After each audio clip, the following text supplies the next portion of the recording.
Stant's new remake and serialization of the 1992 movie classic Romper Stomper opens with the original haunting theme music that has been canonized and sampled by many contemporary skinhead bands. *** Warning: this article contains spoilers. ***. The first scene then begins with waves rolling along a beach, similar to how the original film ended. But that is where most of the similarities end. The original film, starring Russell Crowe, focused on alienated young people who embraced the skinhead ethos and targeted Asian migrants in inner Melbourne.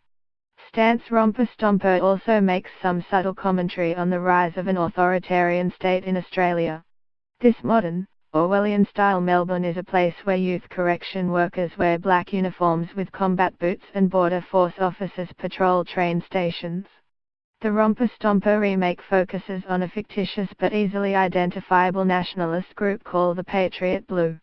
The group is led by Blake, a middle-aged, middle-class, Anglo-Australian played by Lachie Hume, and young nationalist, Kane, played by Toby Wallace.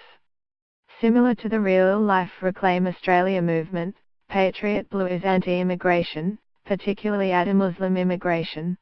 But under the guidance of Kane, Patriot Blue is led into pro-Anglo-Australian street vigilantism not dissimilar to the actual soldiers of Odin who operate in Melbourne's CBD. On the other side is Adafask, a group of predominantly university students guided by a politics lecturer. They are a version of Adafa, the international anti-fascist group currently taking root in a number of Western democracies. In between these political extremities are average Australians, both migrants and non-migrants, who are beaten and manipulated by Patriot Blue, Adafask and even the media.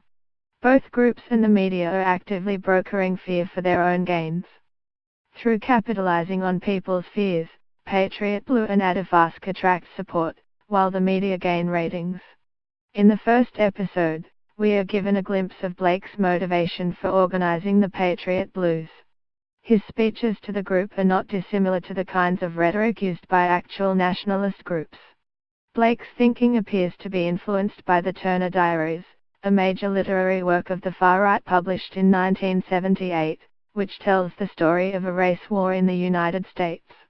Echoing the plot of the Turner Diaries, Blake believes Melbourne will be fragmented along cultural and religious lines and fall into civil war. In Romper Stomper, his fears are not depicted as lunacy, and the instances of violence between cultural and political groups reinforce Patriot Blue and Adafask's belief there is an ideological war at play. The early episodes, which form the basis for this review, highlight that the middle ground in Australian politics is impotent.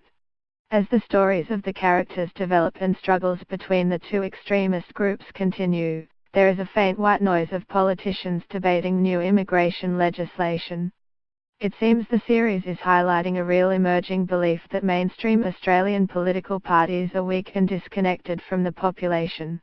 It is possible the series is trying to illustrate the notion that extremism grows where there is a weak centre or voter disillusionment.